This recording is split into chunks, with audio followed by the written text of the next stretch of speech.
I still practice, though Parliament has taken much of that time. Yes, yes. And I hope because I practice online. you I get practice calls on online. my I get calls on my phone for consultation, for prescriptions. What for do? That's the profession we are in. Yes. A profession of compassion, a profession that at least puts the human life first before anything. Yeah, before money and before anything. That is our profession we have chosen. So I still consult, even though I don't charge for those online consultations. Okay. He's member of the Health Committee of Parliament, member of Parliament for Garu. And thank you very much for speaking to us this morning. Based on what you have said about the health profession being one of compassion, what do you make of this ongoing strike of the Ghana Registered Nurses and Midwives Association? To me, it's very sad. Yes, it's very sad. The Ghanaian nurse has always proven to be one of dedication, one of compassion, despite all the numerous challenges we face in our hospitals, their remuneration, and then the rest. They are always there for the patients, working very hard, sacrificing their time, risking their lives to save patients. It's unfortunate they have decided to go on strike for conditions of service. To me, it's something that, my position, I always appeal to any professional in the health sector to make strike, not to make strike an option of negotiation, because we know the end result. The end result is not good. So to me, it's not a good thing at all. Yeah. And so far, there's some conversation in Parliament about the way things are going. The MPP, your MPP colleagues are saying there's a need for government to meet the request of the striking nurses. How do you respond to that? No, as for their position, you can just see that it's obviously political. Yes, because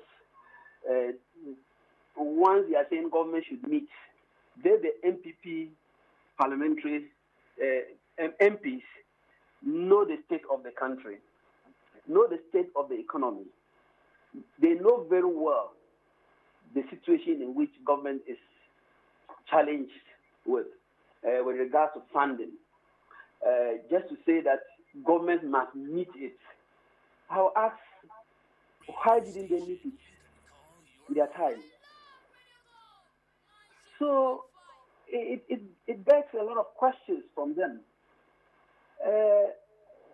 Strike by health professionals should always be handled very tactfully, without any politicization of it, because no one would have to show his card of his party when nurses refuse to see you because they are on strike.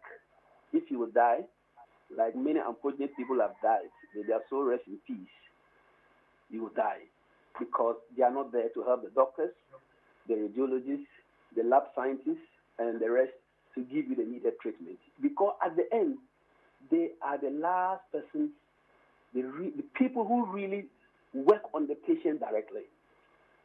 So to just say that government must pay, I would have thought that they would rather appeal to the nurses to go to the drawing table, sit with government, and see how they will roll out the implementation of the conditions of service, taking into consideration the financial challenges that the country is facing. We are coming out of it.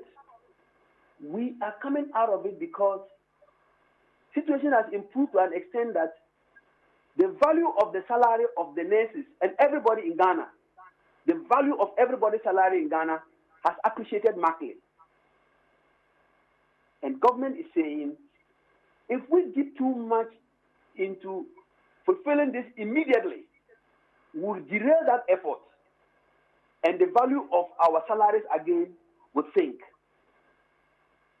So I would have thought that the MPP members in Parliament would have persuaded government at least to try to convince the nurses and meet them in a way, and also tell the nurses to temper justice with mercy for the sake of the patients and go back to work while government sees how he can start implementing at least some of the things that they have requested for, in order not to distort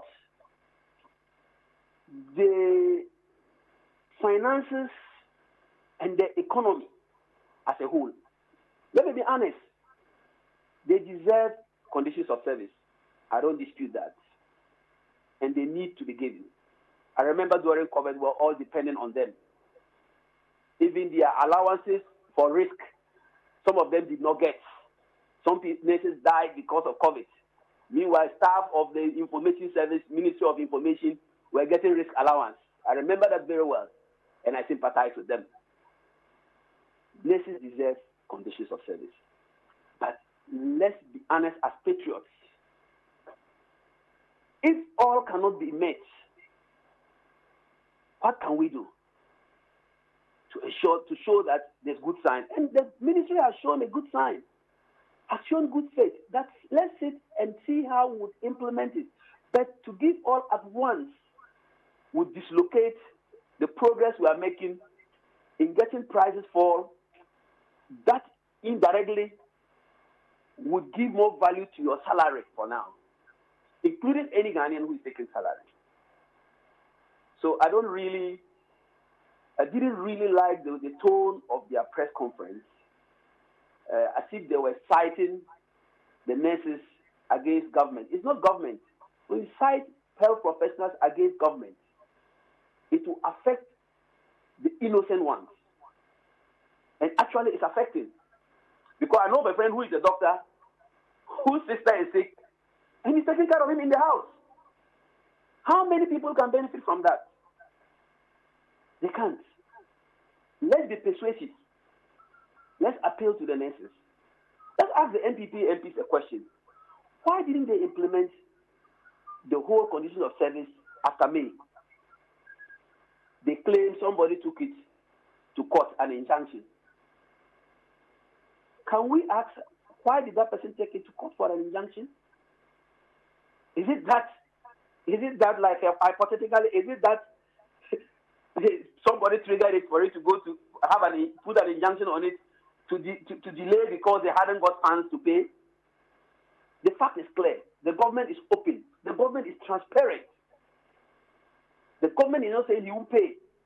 He's saying at this stage in which it is, let's relook at it and see how we can implement it.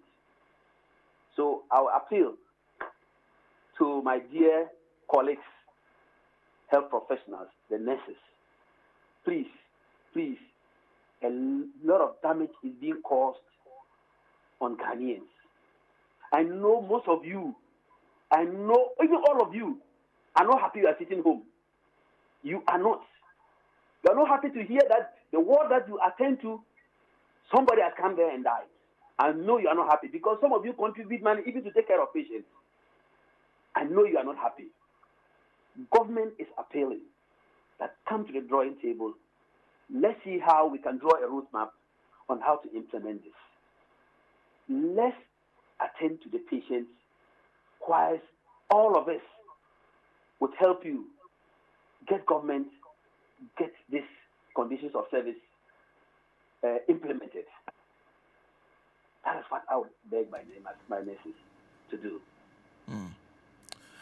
And we understand you have summoned, is it the leadership of the Ghana Registered Nurses and Midwives Association to Parliament?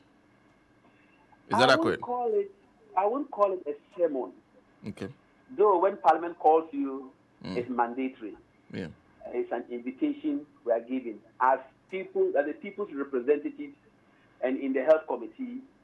When the health sector is not working well, it's a cause for us to be worried. And we also want to hear from them and all the stakeholders what the problem is and see how we can represent the good people of Ghana and then speak to them. So I wouldn't call it a sermon because it will look a little bit so harsh. At this point, we need to be cautious and try to let people understand that it is for the best interest of the people that we do it. I don't think the government would deliberately like nurses to sit at home and people will die. No, I don't think. I don't think that if the government had money, the government would have just said, we won't pay. But with all that, we'll also sit with them, sit with all the stakeholders, and see where we can all converge to ensure that everybody goes back to work. Then our patients, the Ghanaians, would have the needed service they have. After all, our health service is not even at the top. It's not at its best. And withdrawing the services is making it worse. It's very unfortunate. So I still appeal that they should come and we'll all sit. Let's see what we can do. And at least everybody would go back shortly in a good mood. Right. I'm wondering what you intend to achieve with this meeting with the GRNMA. In fact, it's not only them we are going to meet. Yeah, we'll meet all the stakeholders, including fair wages, salaries, including the ministry itself and the finance ministry. We'll be meeting all of them.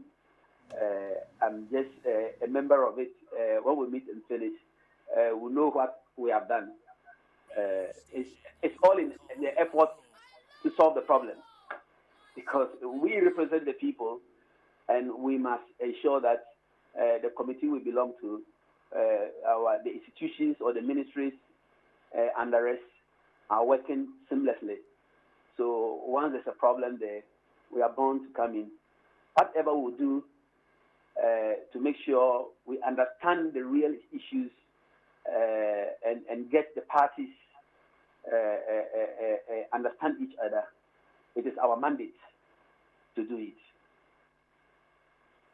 And of course, you used to, at one point, you had the privilege of running the Ridge Hospital. And so I'm sure you know the strength of the GRNMA, their nurses and everything. How big an impact, and of course we are all seeing it. How big do you think this will get if it continues? You see, every single professional working in the health sector is very important. From the cleaners to the top professionals, the top specialists, they are all important, irrespective of the number, because they are interlinked. The services are interlinked. You can't discard anyone and say he's not needed. The group that actually, I know there are several groups, some of them are willing to understand and move, but there's one group that is not willing. Irrespective of what, their jobs cross at a point. So you can't say that, oh, these people are few, or they may not have an impact. No, there will be an impact because one person may suffer it. Once one person is suffering it, it's an impact. The strike is having an impact very painfully. That is why I think we are inviting them to see what we can do. And of course, they are professionals in certain departments. NICU, intensive care, perioperative, delivery rooms. Very, very essential. That's why I'm saying that from the public health nurse or the chief compound nurse or whoever, even the cleaner, to the top specialist and top manager, everybody is essential, very important. So we need to sit with them. I'm not looking at numbers. I'm looking at the importance and the influence they have in patient management. When is this meeting coming up? It's coming up today. I'm just on the way. Great. Okay, so we'll be waiting to hear updates from that meeting and some good news. But thank you very much for speaking to us, sir. Thank you for for having me. Dr. Thomas ANABA is member Health Committee of Parliament, member of Parliament for Garu constituency. Join us on the lines. He said he's on his way to that meeting that will happen today. They are meeting all the stakeholders involved. So I'm guessing they are going to Health Ministry. They are going all over to ensure everybody feels listened to and try to see if they can be the people who broker an agreement that leads to this strike being called off. SM,